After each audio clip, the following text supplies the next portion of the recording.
Hello बच्चों, अब से पहले हमने अलग अलग कुछ टर्म्स देखे थे जिनके हेल्प से हम सॉल्यूशन की कंसंट्रेशन को एक्सप्रेस करते हैं, उनके न्यूमेरिकल्स किए थे। अभी उसी में एक क्वेश्चन कराता हूँ आपको theoretical.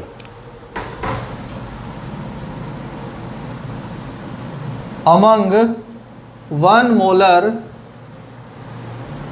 And 1 molal solution, which one is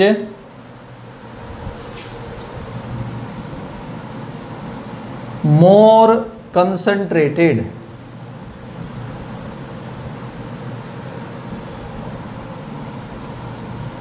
क्या लिखा मैंने? आपके पास एक 1 मोलर और एक 1 मोलल सोल्यूशन है, दोनों में से कौन सा सोल्यूशन ज़्यादा कंसंट्रेटेड है? पहले दोनों का मतलब आप समझेंगे तो आपको अपने आप आंसर पता लग जाएगा। 1 मोलर क्या इसका मतलब, यानी जो सोल्यूशन है उसकी मोलैरिटी 1 है, तो सोल्यूशन की मोलैरिटी 1 कब आएगी? जब 1 mole solute is present in 1 litre और 1000 ml ऑफ सोल्यूशन। बात समझे ना? जब नंबर ऑफ मोल्स 1 होंगे और 1 लीटर सोल्यूशन में उसको डिजोल्व करेंगे तभी तो मोलैरिटी क्या आएगी? 1 आएगी। अब इसको थोड़ा सा एक बार क्लियर करते हैं। यानी कि इसका कहने का मतलब हो गया बच्चों कि सोल्यूशन का वॉल्यूम क्या हो गया? 1000 ml हो गया या 1 लीटर हो गया जब हम मोलैरिटी 1 लेके चलते हैं। सोल्यूशन का वॉल्यूम 1000 ml कब हो सकता है? थोड़ा सा एज्यूम करके देखते हैं। जब सोल्यूशन की डेंसिटी बच्चों 1 ग्राम पर ml रही होगी और सोल्यूशन का मास, क्या बोल रहा हूँ मैं, सोल्यूशन का मास कितना होगा बच्चों? 1000 ग्राम। बात समझ रहे हैं ना? जब सोल्यूशन का मास 1000 ग्राम होगा, डेंसिटी 1 ग्राम पर ml होगी, तभी जाके वॉल्यूम कितना होगा बच्चों? 1000 ml। अब 1000 ml सोल्यूशन का मास आने का मतलब क्या है बच्चों? इस 1000 ग्राम मास आने का मतलब कि इसमें सोल्यूट भी होगा और सॉल्वेंट भी होगा, यानी 1000 ग्राम अमाउंट में सोल्यूट भी और सॉल्वेंट भी है। अब क्लियर करते हैं एक बार 1 मोलल। इसका मतलब है 1 मोल ऑफ सोल्यूट, मोलल यानी मोलैलिटी, इन 1 kg और 1000 ग्राम सॉल्वेंट। इस बात को ध्यान करना इधर कि सॉल्वेंट का मास कितना है बच्चों? 1000 ग्राम। अभी दोनों को कंपेयर करते हैं। यहाँ सॉल्वेंट पक्की बात है मोलर वाले में लेस देन 1000 ग्राम होगा और यहाँ सॉल्वेंट एग्जैक्टली 1000 ग्राम होगा, यानी कि सॉल्वेंट का अमाउंट 1000 से कम किस में है? 1 मोलर वाले में। यानी कि क्या आप बोल सकते हैं यहाँ से, जहाँ पे सॉल्वेंट का अमाउंट कम होगा वो सोल्यूशन आपका मोर कंसनट्रेटेड होगा। तो सॉल्वेंट का अमाउंट कहाँ पे कम है? मोलर वाले में। तो यहाँ क्या लिखेंगे? आंसर बन जाएगा आपका 1 molar solution is more concentrated than 1 molar solution because in 1 molar solvent is less than 1000 ग्राम। क्या बोला मैंने? Because solvent is less than 1000 ग्राम। आया समझ? पहले दोनों की डेफिनेशन को लिखना है, वहाँ से सोल्यूशन का अमाउंट पहले देखना। सोल्यूशन का अमाउंट 1000 ग्राम आया मोलर वाले में, यानी कि यहाँ पे इसमें सोल्यूट भी और सॉल्वेंट भी है, कुल मिलाकर के सॉल्वेंट लेस देन 1000 ग्राम है। और जबकि मोलर वाले को लिखा जब हमने, तो यहाँ सॉल्वेंट का अमाउंट एग्जैक्ट 1000 ग्राम आया है। जिसमें सॉल्वेंट का अमाउंट कम आएगा वो सोल्यूशन आपका क्या होगा? मोर कंसनट्रेटेड।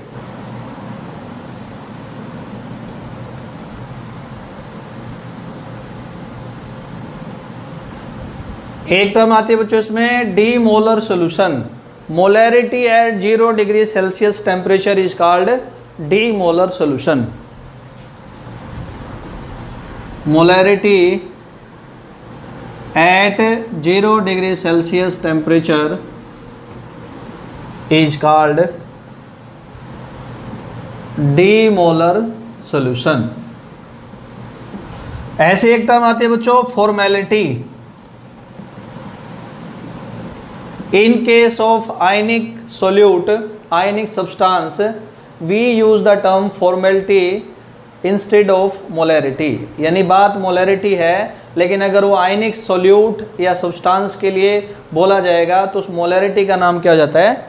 फॉर्मेलिटी। समझ गए ना? मान लो जैसे NaCl सोल्यूट आयनिक का एग्जाम्पल है ये, तो इसके लिए हम मोलैरिटी ना बोल करके क्या बोलेंगे हम? फॉर्मेलिटी। तो molarity in case of ionic solid is called, क्या बोलते हैं उसको? Formality. Molarity in case of ionic solid is called formality. कुछ बातें और इसी में बच्चों आगे एक छोटा सा रिलेशन है, relation between molarity and molality.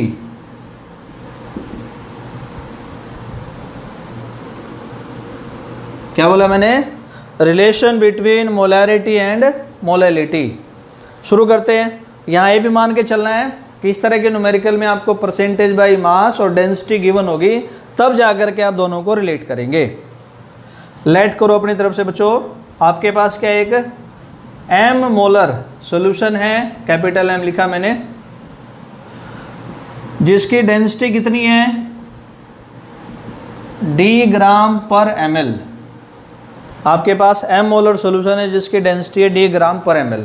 तो मान लो इसके लिए आपने क्या बतानी है? मोलेलिटी। तो कैसे करेंगे देखते हैं इसको। m मोलर का मतलब क्या लिखेंगे? Capital M moles of solute, definition के हिसाब से, इन 1 लीटर या 1000 ml या 1000 सेंटीमीटर क्यूब ऑफ सोल्यूशन। समझ आया? मोलर का मतलब m moles of solute in 1 litre और 1000 ml ऑफ सोल्यूशन। एक काम खत्म। मोलेलिटी निकालने के लिए नंबर ऑफ मोल्स m आ गए। आपको और क्या गिवन है? डेंसिटी ऑफ सोल्यूशन कितना है? वो d ग्राम पर ml। यहां से आप निकाल सकते हो बच्चों मास ऑफ सोल्यूशन। क्या आ जाएगा? Density equal to mass by volume. तो मास क्या आएगा? Density into volume. डेंसिटी है d gram per ml। Volume कितना है बच्चों? 1000 ml।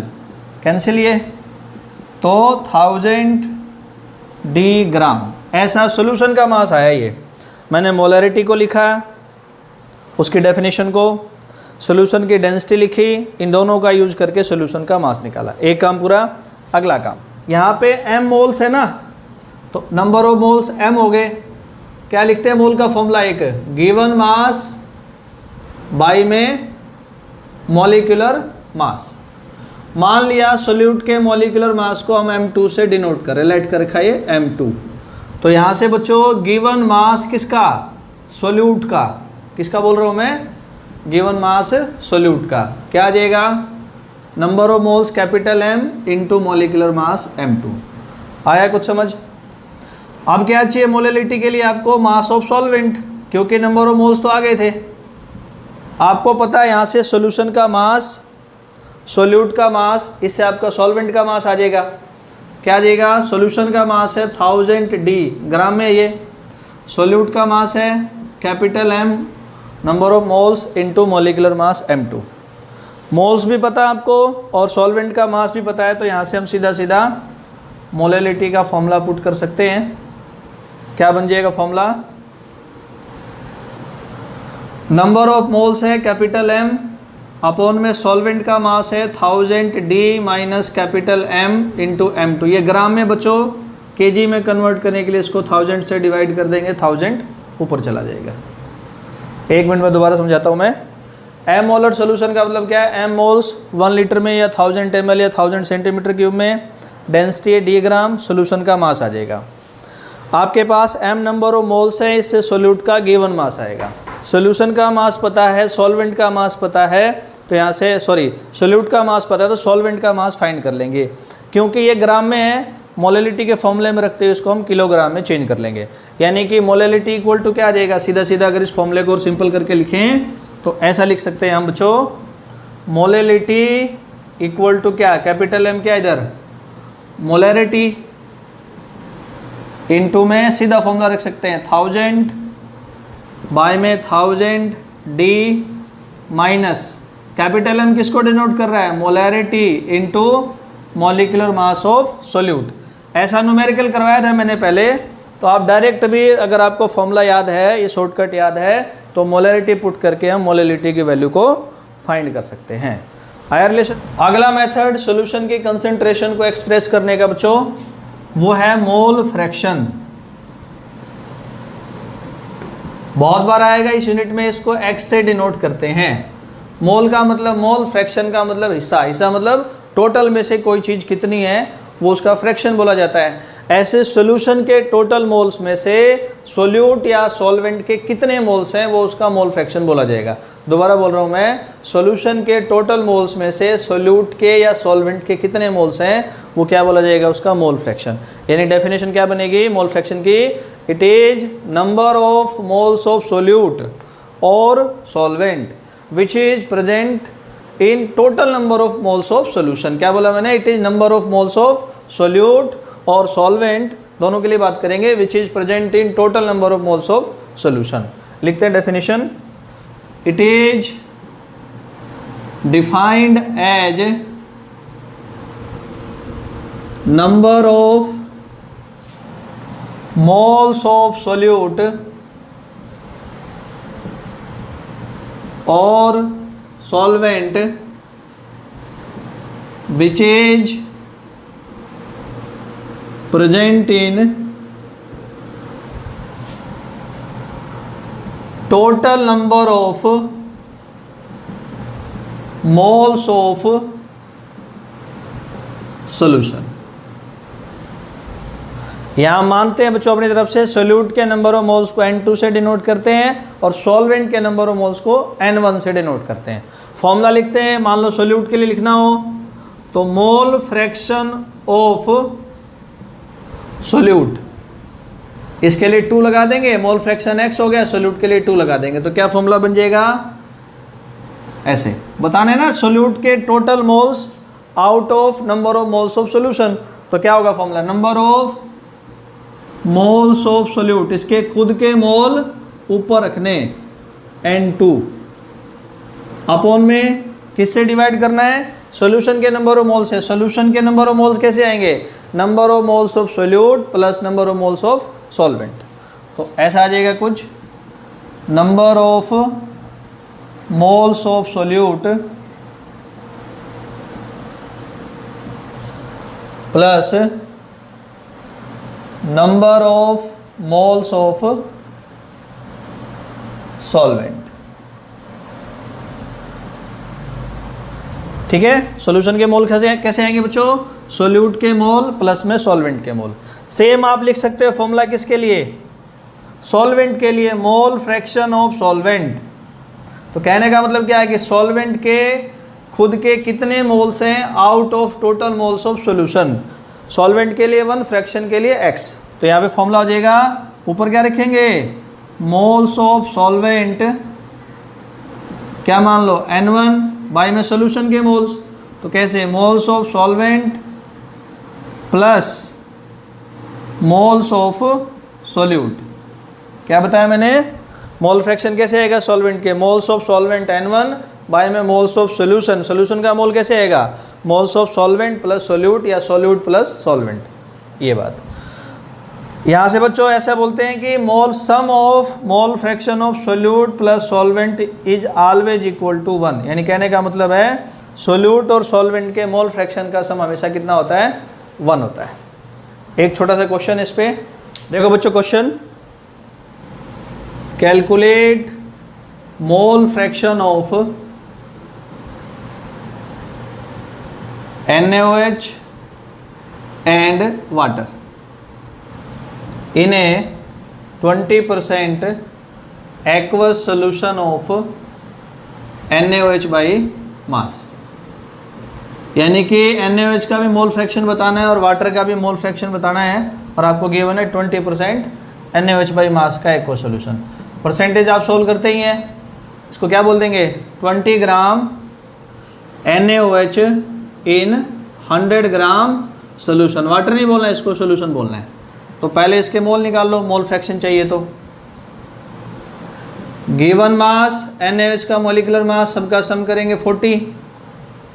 वाटर का मास कितना आएगा, गिवन मास बोल रहा हूं मैं, mass of water. 100 gram solution है, 20 ग्राम सोल्यूट है, तो कितना आएगा 80 अपॉन में मोलिकुलर मास 18। दोनों के मोल्स आगे अलग अलग, पहले किसके आए हैं, सोल्यूट के, फिर सॉल्वेंट के। तो यहाँ से एक एक करके मोल फ्रैक्शन बता दो। NaOH के खुद का मोल कितना है 1/2 यानी 0.5 अपॉन में टोटल मोल, सोल्यूट का मोल प्लस सॉल्वेंट का मोल। आगे समझ।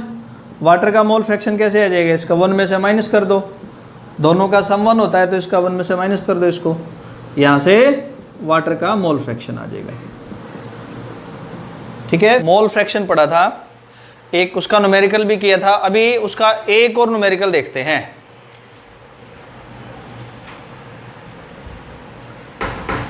इन ए सॉल्यूशन ऑफ बेंजीन, आप सबको बेंजीन का फॉर्मूला आता ही होगा, C6H6 and toluene C6H5CH3। Mole fraction of benzene is 0.5। Find percentage composition of mixture. मैं एक बार स्टेटमेंट को समझाता हूं बच्चों। आपके पास बच्चों बेंजीन का और टोल्विन का सॉल्यूशन है, बेंजीन का मोल फ्रैक्शन गिवन है और आपको परसेंटेज कंपोजिशन बतानी है। मतलब क्या है, परसेंटेज बाय मास बताना है बेंजीन का भी और टोल्विन का भी। किससे, इस मोल फ्रैक्शन से। तो यहाँ से अब ध्यान करना, अगर मान लो आपको गिवन है बच्चों बेंजीन का मोल फ्रैक्शन कितना गिवन है 0.5, तो ऑब्वियस सी बात है टोल्विन का भी कितना हो जाएगा 0.5 ही हो जाएगा। अगर बेंजीन का कितना है 0.5 है तो टोल्विन का भी कितना आएगा 0.5, क्योंकि सॉल्यूशन के कंपोनेंट्स के मोल फ्रैक्शन का सम कितना होता है 1 होता है। एक बार फॉर्मूला लिखते हैं। अगर मान लो आपको यहाँ से निकालना हो बेंजीन का मोल फ्रैक्शन, तो कैसे लिखोगे, number of moles of benzene upon में टोटल नंबर ऑफ मोल्स, जिसमें बेंजीन के और टोल्विन के दोनों शामिल होंगे। सेम आपको फाइंड करना हो मोल फ्रैक्शन ऑफ टोल्विन, तो number of moles of toluene upon में क्या कर देंगे, total number of moles benzene plus में टोल्विन। आया समझ। ऐसे इसकी वैल्यू क्या है बच्चों 0.5, इसके लिए भी क्या वैल्यू है 0.5। दोनों को क्या कर दें, आपस में डिवाइड कर दें। तो मैंने क्या बोला है, बेंजीन का मोल फ्रैक्शन का फॉर्मूला रखा, टोल्विन के मोल फ्रैक्शन का फॉर्मूला रखा, इनकी वैल्यू रखी, दोनों को आपस में डिवाइड किया।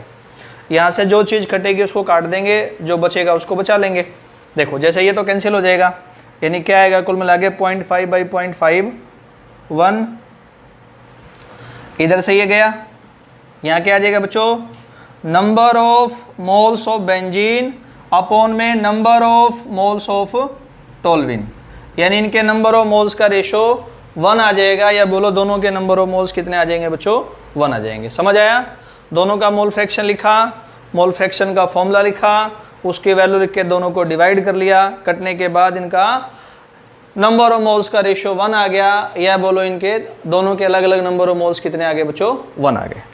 अब मोल्स आ गए, अपने को क्या लेके आना है, परसेंटेज बाय मास दोनों का। तो करते हैं फाइंड।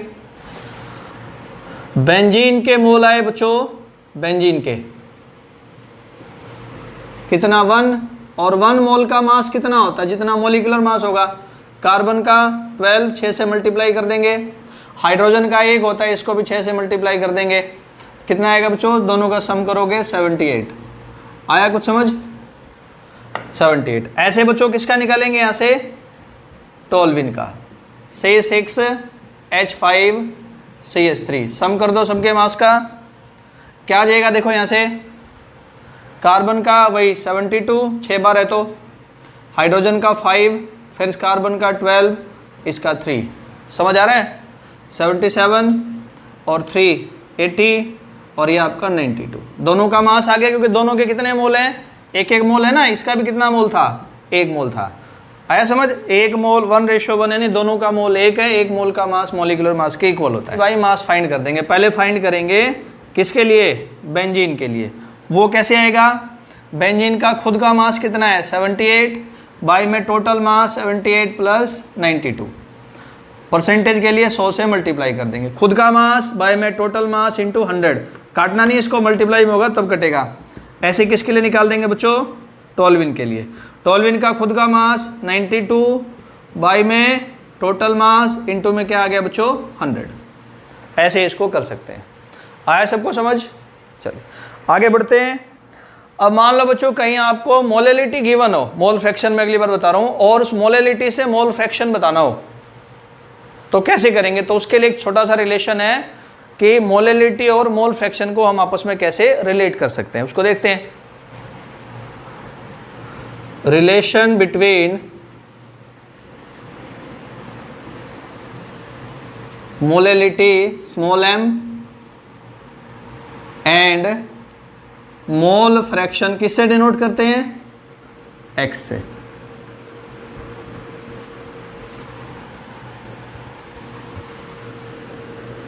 क्या बोला मैंने? Relation between molality and mole fraction. अपनी तरफ से लाइट करके चलते हैं बच्चों। कल भी बताया था मैंने, सोल्यूट को 2 से डिवाइड करते हैं, यानी N2 क्या हो गया? Number of moles of solute. N2 बच्चों किसके मोल्स हैं? सोल्यूट के। N1 किसका हो जाएगा? Number of moles of solvent. ठीक।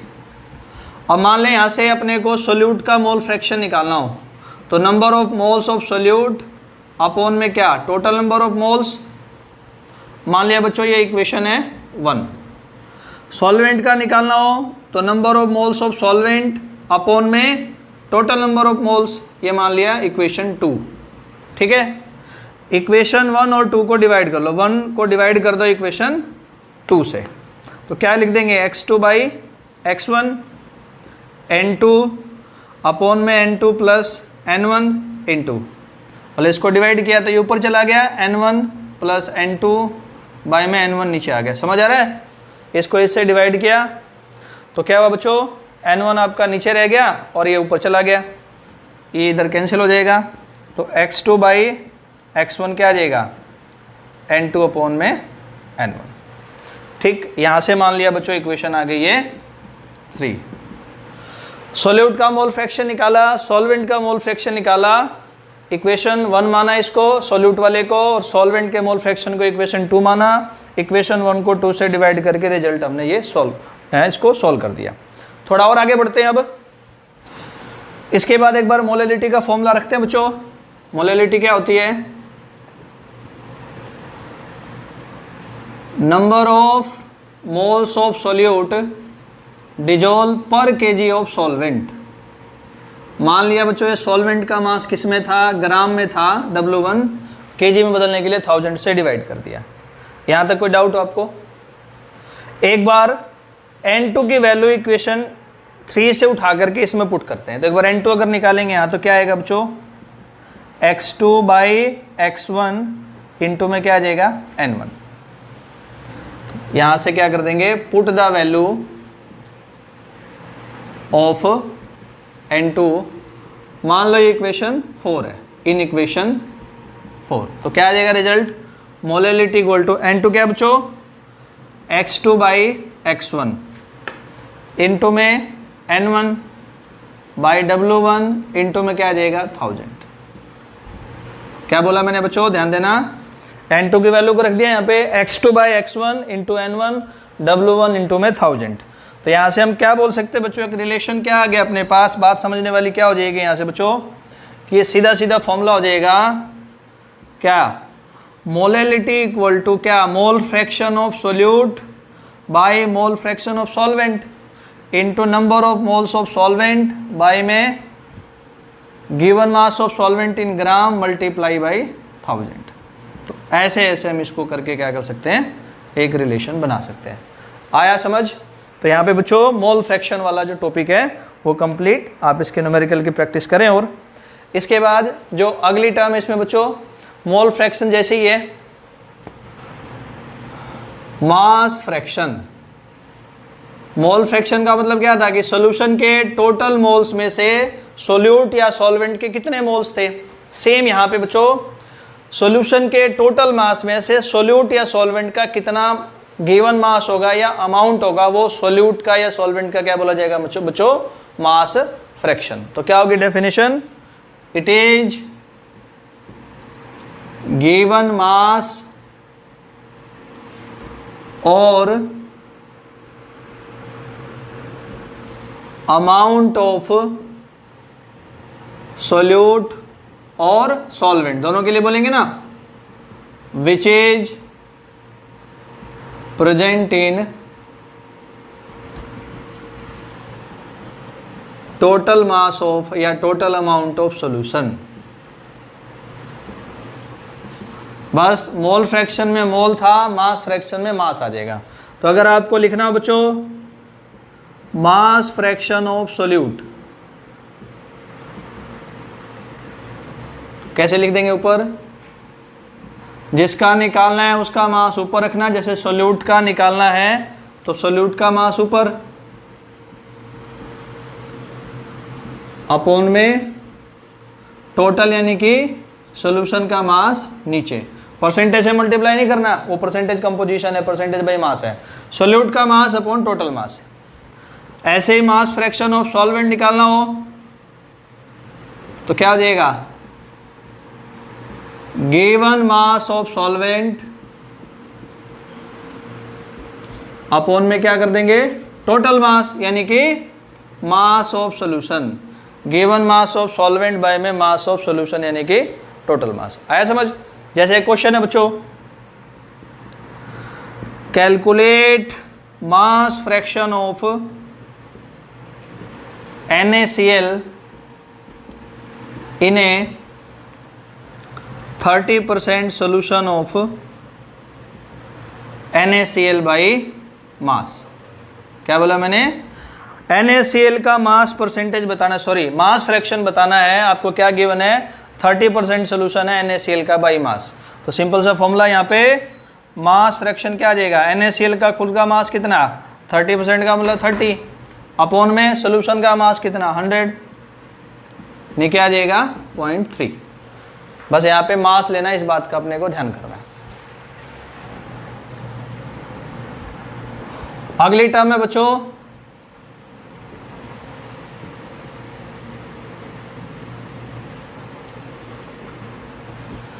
ये कंसंट्रेशन को एक्सप्रेस करने के लिए लास्ट टर्म है, पार्ट्स पर मिलियन। जैसे आपने पढ़ा परसेंटेज बाई मास, यानी 100 ग्राम सॉल्यूशन में सोल्यूट या सॉल्वेंट का जो भी मास होगा वो उसका परसेंटेज बाई मास बोला जाएगा। सेम सॉल्यूशन के 1 मिलियन मास में से, क्या बोल रहा हूँ मैं? सॉल्यूशन के 1 मिलियन मास में से सोल्यूट या सॉल्वेंट का जितना भी मास आएगा क्या बोला जाएगा? उसका पार्ट्स पर मिलियन। सपोज करो मान लो आपको सोल्यूट की बात करनी हो, सोल्यूट के लिए बात करनी हो ppm की, तो क्या बोलेंगे? मास ऑफ सोल्यूट, क्या बोला मैंने? विच is present in 1 million mass of solution, 10⁶ mass of solute which is present in 1 million mass of solution. Same आपको निकालना हो ppm किसके लिए? जैसे सोल्यूट के लिए निकाला आपने, सॉल्वेंट का निकालना हो, सेम यहाँ पे mass of solvent which is present in 1 million mass of solution, यानी mass of solvent which is present in 1 million mass of solution। आई बात समझ? जैसे क्वेश्चन है, drinking water contains 0.2 gram chloride ions.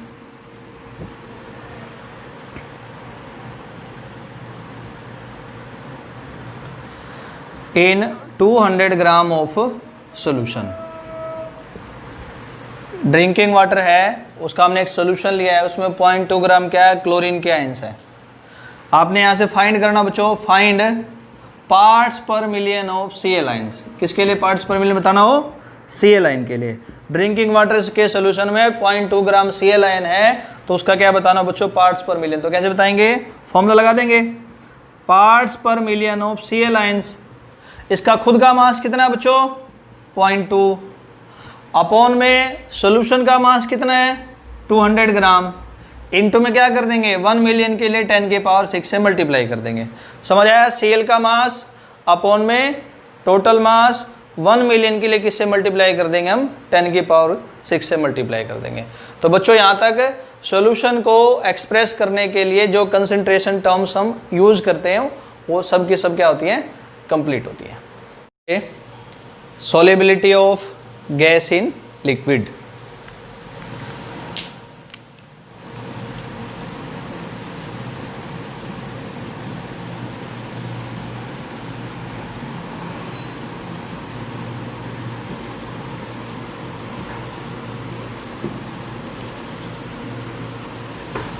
तो पहले बच्चों हम समझेंगे solubility of gas in liquid का मतलब क्या। कल हमने सॉल्युबिलिटी ऑफ, इससे पहले वाले लेक्चर में हमने solubility of solid in liquid पढ़ा था। इसका मतलब समझते हैं। It is the volume of gas in centimetre cube. Gas का वॉल्यूम लेना है सेंटीमीटर क्यूब में, which is dissolved in unit volume of liquid. Unit volume मतलब 1 centimetre cube of liquid. It is the volume of gas in centimeter cube which is dissolved in unit volume of liquid at a given temperature and under the atmospheric pressure. given temperature पे और कौन सी condition में बच्चों? under the atmospheric pressure। जो amount जो centimetre cube में gas का वॉल्यूम डिजोल्व हुआ वो क्या बोला जाएगा? solubility of gas in liquid। लिखते definition, it is volume of gas in centimeter cube, cc भी लिख सकते हो, which is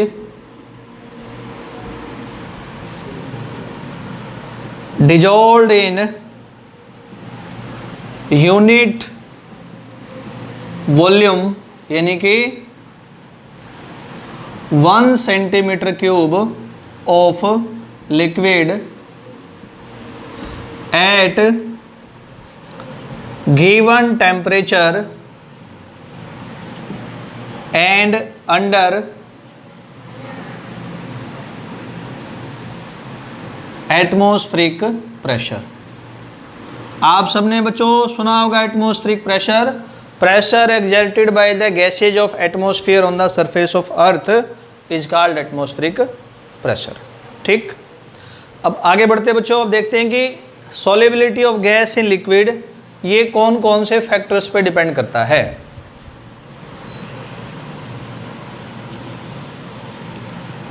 तो सबसे पहला फैक्टर इसमें जो हम लेके चल रहे सब्सटेंस उसी की बात करते हैं, nature of gas and liquid. तो पहला फैक्टर है nature of gas and liquid. Nature में क्या देखना है बच्चों? गैस और लिक्विड अगर आपस में रिएक्टिव हैं तो उस समय उस कंडीशन में गैस के लिक्विड में सॉल्युबिलिटी हाई होगी। जैसे CO2 वाटर से रिएक्ट करके कार्बोनिक एसिड बनाएगा, इसलिए CO2 की वाटर में सॉल्युबिलिटी हाई होगी। और जो गैस लिक्विड के साथ रिएक्टिव नहीं है उस गैस के लिक्विड में सॉल्युबिलिटी लो होगी, कम होगी। जैसे CO2 गैस कार्बन डाइसल्फाइड नाम के लिक्विड सॉल्वेंट से रिएक्ट नहीं करेगा, इसलिए CO2 की कार्बन डाइसल्फाइड में रिएक्टिविटी लो होगी। कुल मिला के बात क्या है कि जो गैस लिक्विड के साथ हाईली रिएक्टिव है, रिएक्टिव उसकी सॉल्युबिलिटी हाई है। जो गैस लिक्विड के साथ रिएक्टिव नहीं है उसकी सॉल्युबिलिटी लो होगी या वो सॉल्युबल नहीं होगा। लिखते हैं इसको, gas which is reactive with liquid has high solubility example, CO2 is highly soluble in water due to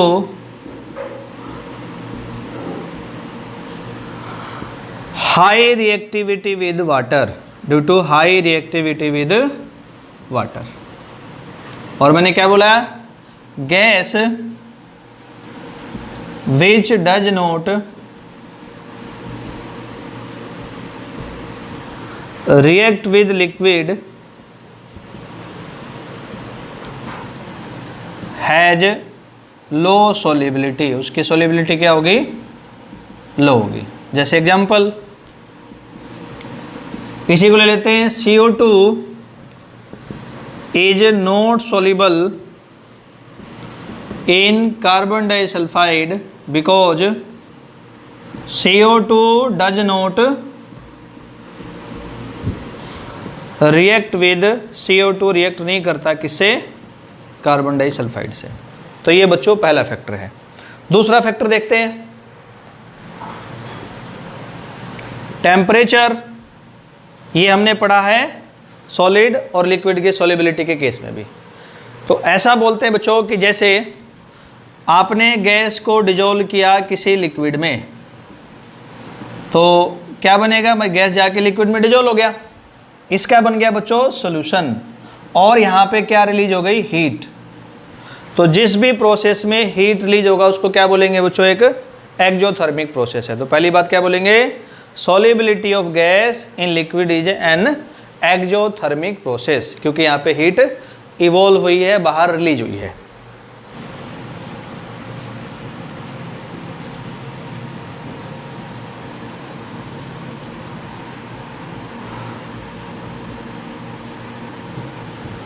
इसको बोल दिया बच्चों हमने क्या है, एक एक्जोथर्मिक प्रोसेस।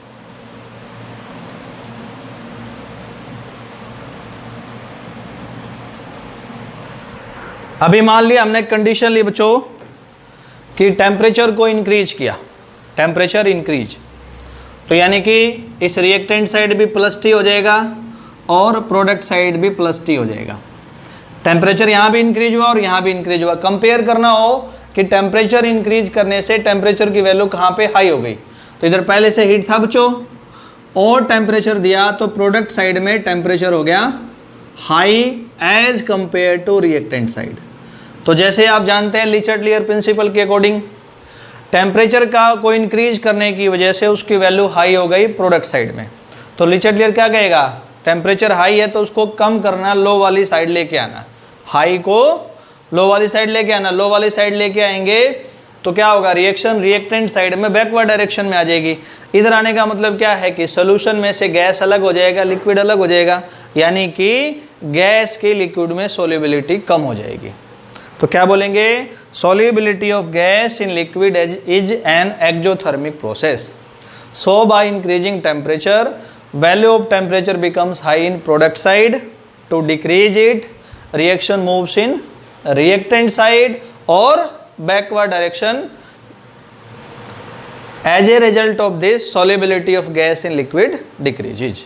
लिखते हैं इसको, तो बोलेंगे solubility of gas in liquid is an exothermic process. So by increasing temperature, value of temperature की value becomes high in, कहाँ हो जाएगा, प्रोडक्ट साइड में।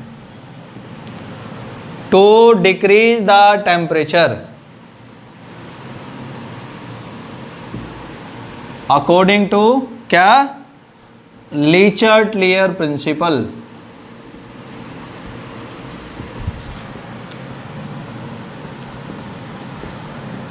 reaction moves in reactant side, जिसकी वजह से by which solubility of gas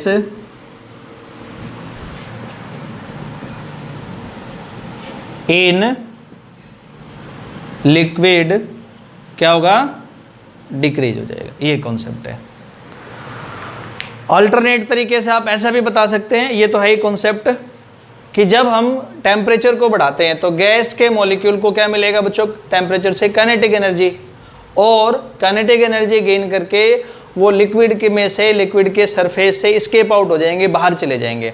तो जब लिक्विड में से गैस ही बाहर चला जाएगा, उड़ जाएगा, तो गैस बचा ही नहीं, गैस बचा नहीं, यानी गैस पहले से कम हो गया, या बोलो उसकी सॉल्युबिलिटी कम हो गई। दोबारा बोलता हूँ, टेम्परेचर गेन करके गैस के मॉलिक्यूल लिक्विड से उड़ जाएंगे, बाहर चले जाएंगे, स्केप आउट हो जाएंगे, यानी नंबर ऑफ गैस के मॉलिक्यूल लिक्विड में कम हो जाएंगे, इसलिए सॉल्युबिलिटी क्या हो जाएगी, कम हो जाएगी, डिक्रीज हो जाएगी। तो ये भी आप लिख सकते हैं, ऐसा करके बता सकते हैं इसमें alternatively.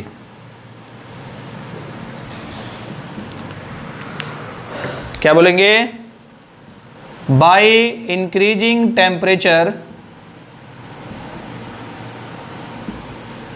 Molecules of gas gain the kinetic energy and escape out from surface of liquid, liquid के सरफेस से, लिक्विड के सरफेस से बाहर चले जाएंगे, जिसकी वजह से by which solubility of gas in liquid, gas की लिक्विड के अंदर सॉल्युबिलिटी क्या हो जाएगी बच्चों, कम हो जाएगी, डिक्रीज हो जाएगी। तो ये ऐसा करके दूसरा फैक्टर हो गया, जिसको बोला हमने टेम्परेचर। अब गैस है तो प्रेशर की बात करनी पड़ेगी, तो तीसरा फैक्टर पढ़ लेंगे बच्चों, pressure.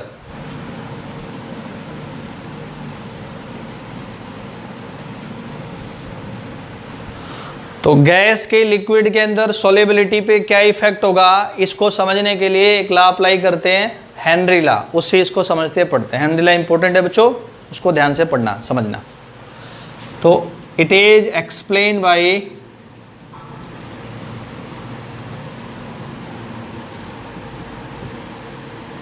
Henry law. Henry law क्या है देखते हैं, क्या बोलता है Henry law, mass of a gas dissolved in liquid, gas का जो मास, जो अमाउंट लिक्विड में डिजोल्व किया जाएगा, वो डायरेक्टली प्रोपोर्शनल होगा pressure applied on the gas. यानी कि आप खुद सोचो, एट कांस्टेंट टेम्परेचर, ये कंडीशन है। कोई लिक्विड लिया हमने, उसमें गैस को डाल दिया, टेम्परेचर कांस्टेंट कर दिया, नहीं तो उसका इफेक्ट होगा, और गैस पे प्रेशर बढ़ाना स्टार्ट कर दिया, तो गैस के मॉलिक्यूल कंप्रेस होकर लिक्विड में इकट्ठे हो जाएंगे, लिक्विड में और जगह बच जाएगी, और मॉलिक्यूल आएंगे, कंप्रेस कर देंगे, लिक्विड में और जगह फ्री रहेगी, और लिक्विड, यानी हम गैस को कंप्रेस करते रहेंगे, प्रेशर लगाएंगे तो कंप्रेस होगा, वो लिक्विड में कम कम स्पेस में इकट्ठा होता रहेगा, लिक्विड में बाकी जगह बची रहेगी, उन बची हुई जगह में और गैस के मॉलिक्यूल आते रहेंगे, डिजोल्व होते रहेंगे। इसलिए बोला है कि mass of a gas dissolved in liquid is directly proportional to pressure applied on the gas. Condition क्या है, एट कांस्टेंट टेम्परेचर। तो एक बार हेनरी लॉ की डेफिनेशन लिखते हैं, क्या है, at constant temperature mass of a gas dissolved in liquid is directly proportional to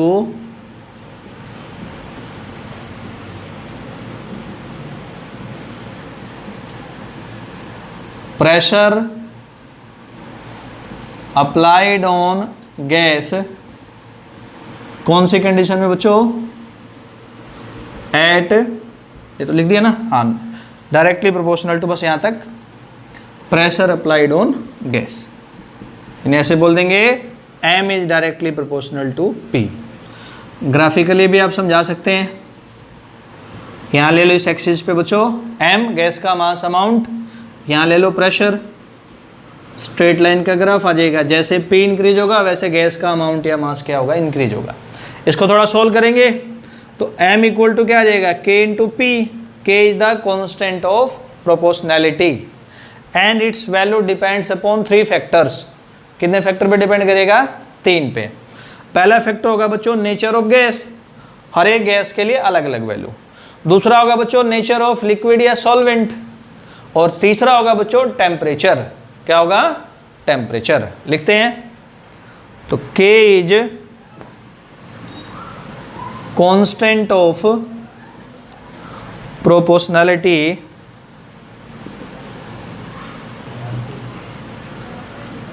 and it's value depends upon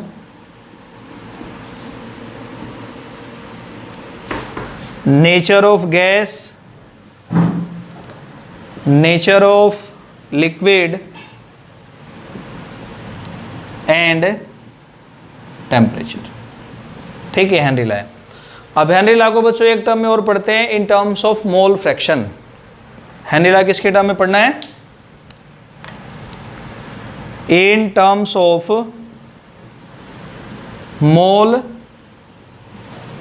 fraction. बस इस डेफिनेशन में बच्चों मास की जगह मोल आ जाएगा। At constant temperature mole fraction of a gas dissolved in liquid is directly proportional to partial pressure applied on gas या partial pressure of gas. Gas के मॉलिक्यूल पे जो पार्शियल प्रेशर लगेगा वो जितना ज़्यादा लगेगा उतना ही ज़्यादा उस गैस का मोल फ्रैक्शन लिक्विड के अंदर डिजोल्व होगा। मोल फ्रैक्शन यानी गैस के टोटल मोल्स में से जितने मोल डिजोल्व होंगे वो किसके डायरेक्टली प्रोपोर्शनल होगा, जितना उस पर प्रेशर लगेगा। प्रेशर ज़्यादा लगेगा तो उतने ही ज़्यादा गैस के मोल टोटल में से लिक्विड में डिजोल्व होंगे। यहाँ मास की बात कर रहे थे, यहाँ मोल की बात करेंगे। लिखते हैं definition, eight constant temperature mole fraction of gas, x से डिनोट करेंगे, डिजॉल्व्ड इन लिक्विड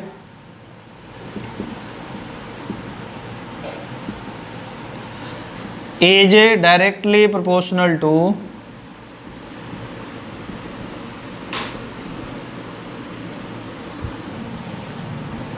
किसके, पार्शियल प्रेशर के। पार्शियल प्रेशर सिंगल गैस के मॉलिक्यूल पे जो प्रेशर लगता है उसको बोलते हैं पार्शियल प्रेशर। यानी ऐसे लिख देंगे, x mole fraction is directly proportional to partial pressure, या ऐसा कंडीशन लेंगे ना, एट कांस्टेंट टेम्परेचर। आप ऐसा भी लिख सकते हैं, P is directly proportional to x, एक ही बात है। सॉल्व करेंगे बच्चों तो P इक्वल टू क्या आ जाएगा, KH into x. KH is the constant of proportionality called Henrys constant. इसकी वैल्यू भी 3 फैक्टर पे डिपेंड करेगी, nature of gas, nature of liquid and temperature. तो यहाँ से बोल देंगे बच्चों KH is constant of proportionality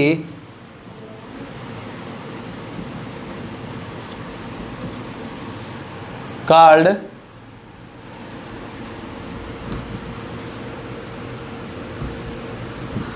Henry constant and its value depends upon nature of gas, nature of liquid and temperature। ये बच्चों की KH is directly proportional to temperature. इसको थोड़ा और पढ़ते हैं। इस इक्वेशन से अगर अपने को KH की वैल्यू फाइंड करनी हो तो क्या लिख सकते हैं हम, P अपॉन में x। तो यहाँ से थोड़ा सा सोचना है, अगर टेम्परेचर ज़्यादा है तो KH ज़्यादा होगा, और अगर बच्चों KH की वैल्यू ज़्यादा है तो गैस का मोल फ्रैक्शन लो होगा। यानी जो गैस का मोल फ्रैक्शन डिजोल्व करे उसकी वैल्यू क्या होगी, लो होगी, या सॉल्युबिलिटी लो होगी। तो हम ऐसा भी बोल सकते हैं बच्चों कि solubility of gas, mole fraction से जोड़ के बता रहा हूँ, is inversely proportional to KH। Solubility of gas is inversely proportional to KH, या solubility of gas is inversely proportional to temperature, क्योंकि केज क्या है, डायरेक्टली प्रोपोर्शनल टू टेम्परेचर है। तो यहाँ से ये भी बात, पुरानी बात भी प्रूफ हो गई कि गैस का अगर टेम्परेचर ज़्यादा होगा तो उसकी सॉल्युबिलिटी क्या होगी, लो होगी। Thank you.